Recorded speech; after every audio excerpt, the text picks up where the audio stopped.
Welcome to the Get Published podcast, sponsored by Brodie Consulting Group. To get more information about our publishing and coaching services, go to getpublishedpodcast.com. Hello, I am Paul Brodie, and thank you for joining us for another episode of the Get Published podcast, where we help authors get published with a proven system that works. Today, we're being joined by Dainon Haggard, author of Business-to-Business Sales Questions. Dainon, welcome to the show. Thank you, Paul. I'm happy to be here. All right, you ready to get started? Absolutely. All right, question number one. What is the one piece of advice that you would give to a first-time author who is currently writing their book? So my piece of advice would be to not bite off more than you can chew. I think sometimes first-time authors get overwhelmed with the large scope of having to write a book. And there are many people that have a book inside of them that still haven't written it because they're afraid of, getting from step A to step Z. And so what I would say is, there's a favorite quote I have from a book. It's by small and simple means great things are brought to pass.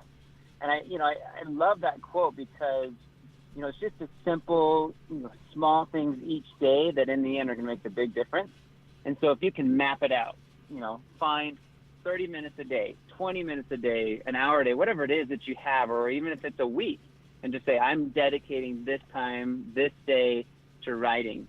And you just start doing it in chunks. And you don't even have to start from the beginning of the book to the end of the book, right? You can start from the middle of the book where you're most interested and you've got the climax or the idea of the book, and then you build out from there. So don't get overwhelmed and don't stop yourself from doing it because you've never done it and you think it's all has to be done in one day. Well, you bring up a great point, too, talking about the power of habit, too, just developing those habits of writing every single day.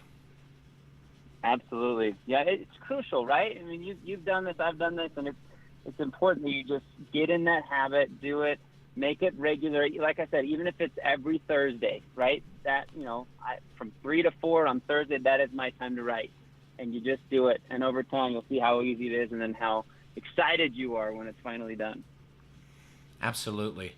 Well, what do you feel is the hardest part about getting published?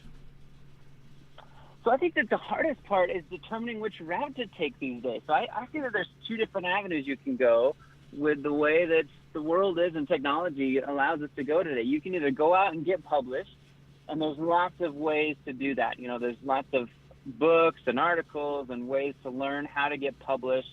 It might take a little bit more time. You might get a lot more rejection if you're trying to get a publisher to do it for you.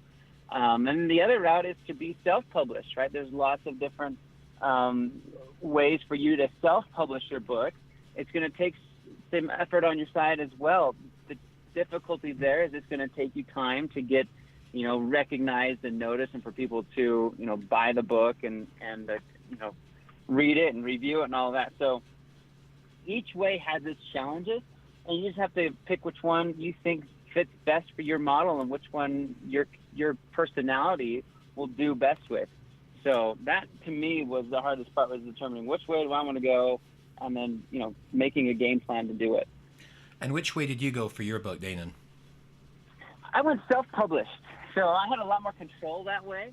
And I just, for my personality and my time and everything, that was the best route for me to go. And I did it all through Amazon.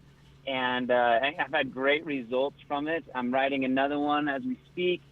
So I recommend it, but again, it's not for everybody. Well, Dainon, please share a marketing strategy that you have used in your book launch that worked well. Sure. So when I launched the book, like I shared just a moment ago, people are not familiar with the book, right? You have to do some marketing. You have to get some people to be familiar with it. I didn't have a publisher behind me that was doing ads for me or any of that. So what I did was I gave some copies away for free and said, hey, will you read this and write a review for me? And then I might be able to do something for you in addition to that to help you out if you're going to help me out. And so that was kind of my way of doing it, and got some great feedback, great reviews, and then kind of word of mouth starts to spread, right? So, hey, I read this really good book recently, and I think that you'd like it as well. And so that was how I did it, was just by giving some away for free, and then asking for something in return. I want a review, and please, share it through your social networks. And then I also, as a consultant, I'm a sales consultant, was able to help them with some consulting for free, pro bono, for them doing that for me. So it was kind of, you scratch my back, I'll scratch your back type of a thing. And were you sending out a digital version of the book, or were you sending a paperback version to them? I sent, for these individuals, I sent it out digital, which was really nice. And I could just send them a PDF copy of the book. They could read it that way, and then if they wanted to, they could have gone in and downloaded it to their Kindle device or whatever through the iOS. But I sent it out digital through that. Well, and that's a good strategy too, send out those advanced review copies, because it definitely helps build momentum as you start with your launch. Absolutely, it really does.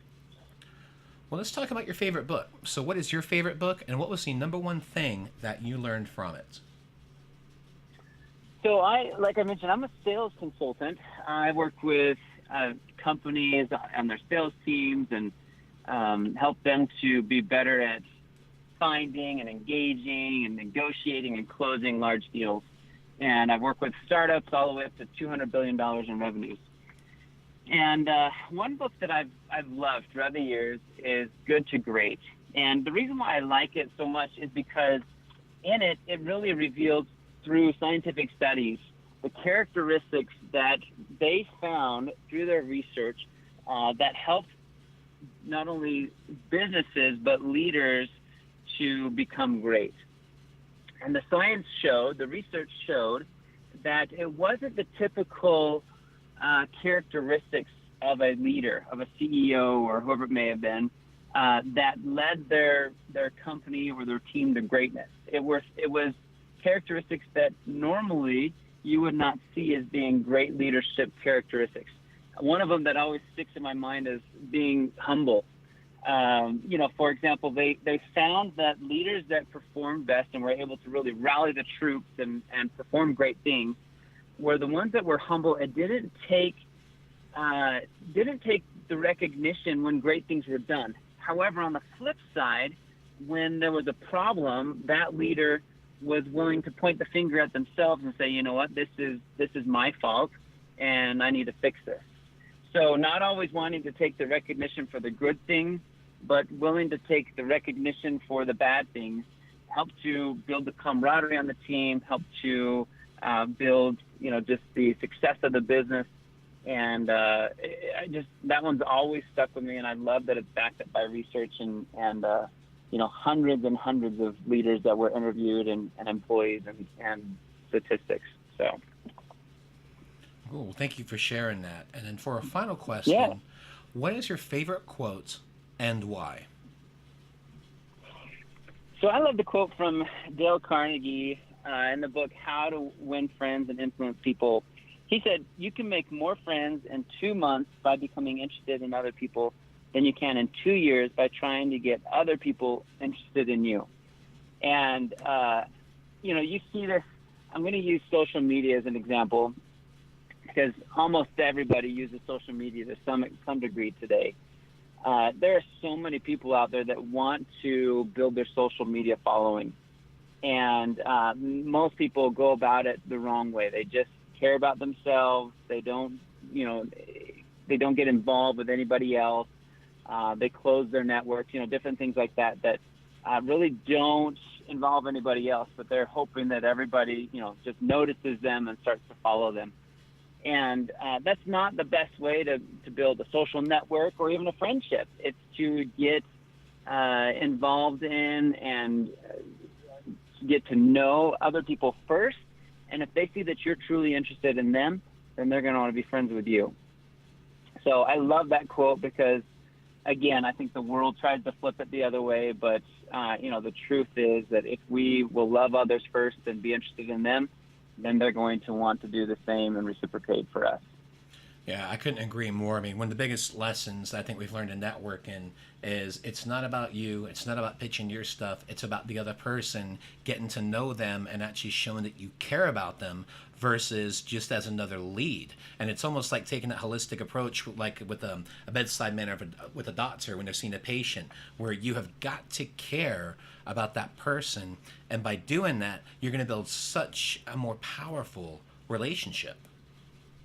Yeah, you really will. And it helps on all aspects of life, right? From your neighbors to your, your colleagues that you may work with, or business relationships, to your family members, all of the above. Every aspect of it is, if you will forget yourself and worry about other people first, then, the love and the friendships and the networks and all of that will follow with great results. Well, it's like the old adage, your network is your net worth. Yeah, that is I love that. It's so true. Well, Dainon, I want to thank you for being a guest on the show. What is the best way for people to find you online? So you can find me online on Facebook, LinkedIn. I have a website, huntersandclosers.com, where also I have contact information there. So that's probably the easiest way, is go to huntersandclosers.com and look up the contact information there. Well, Dainon, I want to thank you once again for being a guest on the show, and I wish you all the best in your author journey ahead. Thank you, Paul. Have a wonderful day. Thanks again for joining us today. To learn more about how to get your book published with a proven system that works, grab a free copy of my book at getpublishedpodcast.com.